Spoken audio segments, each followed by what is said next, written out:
Hello అండి, hi ma'am. మీరు కూడా సెకండ్ ఇయరా? Third year ma'am. Third year. ఏ గ్రూప్ అండి? నేను CSC AML ma'am. Okay, so ఇక్కడ సిలబస్ అసలు ఎలా ఉంటుందండి ఎన్ఆర్ఐలో? సో బేసిక్గా మేము R23 regulation batch ma'am. So ఇప్పుడు ఏదైతే మేము సిలబస్ ఫాలో అవుతున్నామో అంతా కూడా బయట ఇండస్ట్రీ ఓరియంటెడ్గానే ఉంది. అది ఎంఎల్ అవ్వచ్చు, జనరేటివ్ ఏఐ అవ్వచ్చు, ఆర్ఎల్సి ఏఐ అవ్వచ్చు, అన్ని ఏవైతే బయట మనకి ప్రెసెంట్ ట్రెండింగ్లో ఉన్న టెక్నాలజీస్ ఉన్నాయో ఆ టెక్నాలజీసే మా కరికులం అండ్ అవే మా సిలబస్. ఓకే, మీకు ప్రాక్టికల్ గా ఇక్కడ ప్రాక్టీస్ చేయడానికి కానీ ఆ ఎక్స్పీరియన్స్ తీసుకోవడానికి ఉంటుందా? అంటే ఆ నాలెడ్జ్ ఉంటుంది, ఇస్తారా? ప్రాక్టికల్ ఎక్స్పీరియన్స్ ఉంటుందా ఇక్కడ? Yes ma'am. So one thing వచ్చేసి మేము స్టూడెంట్స్ ఎవరైతే ఇలా ఎక్స్టర్నల్ గా ఇంటర్న్షిప్స్ వాటికి వెళ్ళాము, మేము రెగ్యులర్ గా వర్క్ షాప్స్ కండక్ట్ చేసి మా జూనియర్స్ వాళ్ళతో ఇంటరాక్ట్ అవుతాం, మా ఎక్స్పీరియన్స్ వాళ్ళకి మేము నేర్పిస్తాము. అండ్ సెకండ్ వచ్చేసి ఎక్స్టర్నల్ మెంటర్స్ వస్తారు, వాళ్ళు ఎవరైతే ఇండస్ట్రీ లీడర్స్ ఉన్నారో వాళ్ళు వచ్చి మాకు వర్క్ షాప్స్ లా కండక్ట్ చేసి వాళ్ళు నేర్పిస్తారు. సో మీ ఎక్స్పీరియన్స్ అంతా జూనియర్స్ కి కూడా మీరు షేర్ చేస్తూ ఉంటారు. సో ఆ కమ్యూనికేషన్ ఉంది ఇక్కడ. అండ్ పేరెంట్స్ పాయింట్ ఆఫ్ వ్యూలో చూసేది ఏంటి అంటే ఎన్ఆర్ఐ ఎక్కువగా వినిపిస్తుంది, మా పిల్లల్ని ఇక్కడ జాయిన్ చేస్తే మాకు ఇచ్చే గ్యారంటీ ఏంటి అని అడుగుతుంటారు. యాజ్ ఎ స్టూడెంట్ కి మీరు ఏం చెప్తారండి పేరెంట్స్ కి? సో ఫస్ట్ థింగ్ వచ్చేసి ఏదైతే బయట టెక్నాలజీ ట్రెండ్ ఉందో దాని ప్రకారం వీళ్ళు నేర్పిస్తారు.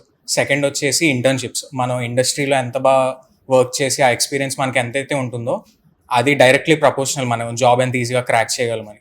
ఎందుకంటే ఎంత డిఎస్సి వచ్చినా సరే వితౌట్ రియల్ లైఫ్ ప్రాజెక్ట్స్ మనం ఆ ఇంటరాక్షన్ లేకుండా it's very hard to get a job. yes so internship లో మీరు కూడా పార్టిసిపేట్ చేశారా? ప్రెజెంట్ ఇంటర్న్షిప్ లో ఉన్నారా? yes ma'am. సో ఫస్ట్ వచ్చేసి టెక్ భారత్ లో నేను ఫెలోషిప్ కింద చేశాను. సో అది Vizag company on site work చేశాను.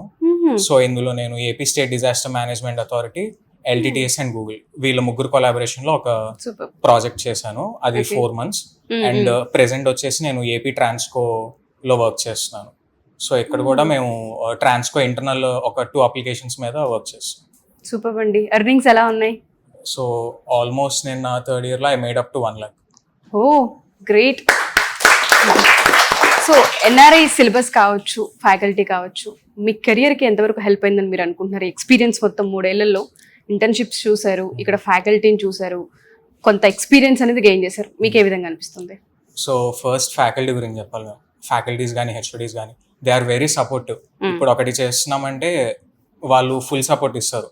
అది ఎగ్జామ్స్ రీకండక్ట్ చేయడమైనా అవ్వచ్చు, ఆర్ఎల్స్ మనకి ఆపర్చునిటీ ఇవ్వడం కానీ, బయటకు వెళ్ళి చేయడానికి.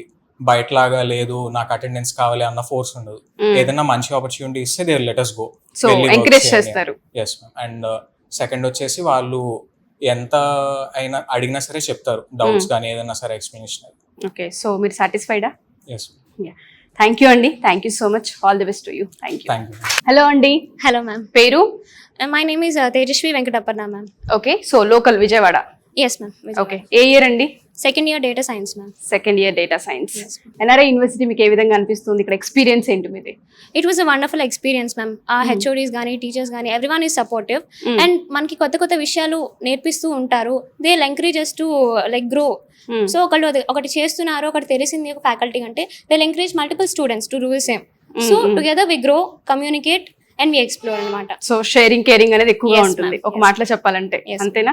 సో రియల్ టైం ప్రాజెక్ట్స్ అని చెప్తూ ఉన్నారు కదా, ఆ ప్రాక్టికల్ నాలెడ్జ్ ఎలా ఇస్తారండి ఇక్కడ? అంటే ఓరల్ గా కాకుండా మనం దాన్ని ఎక్స్పీరియన్స్ చేస్తేనే అది ఏంటనేది తెలుస్తూ ఉంటుంది కదా, అది ఎలా ఉంటుంది ఇక్కడ? మీకు టైమింగ్స్ ఎలా సెట్ అవుతూ ఉంటాయి? ఎంత టైం ఇస్తూ ఉంటుంటారు వాటికి? సో టైమింగ్స్ అంటే మనకి దానికి ఒక ఎక్స్పీరియన్స్ వస్తుంది. సో మనకి ఇండస్ట్రీ ప్రాజెక్ట్స్ అంటే they are so useful and మనకి టెక్నికల్ గా యూజ్ అవుతాయి. సో మనకి టీచర్స్ అనే వాళ్ళు చాలా సపోర్ట్ చేస్తారు. They will give us time. మనకి వర్క్ ఇది కంప్లీట్ అయ్యాక దే గైడర్స్, సపోర్టర్స్ వాళ్ళు మనకి చెప్తూ ఉంటారు ఇలా చేయండి అలా చేయండి అని.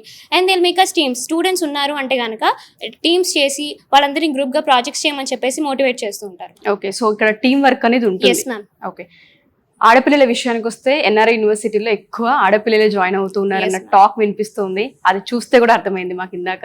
సో ఇక్కడ సేఫ్టీ సెక్యూరిటీ ఎలా ఉంటుందండి? మ్యామ్ మనకి ఈజీగా టీచర్స్ అందరూ యాక్సెస్ అవుతారు. ఇట్స్ వెరీ సెక్యూర్డ్ అనమాట. మనకి బయటికి వెళ్ళడానికి కూడాను అంత ఛాన్స్ లేదు. So will be protected.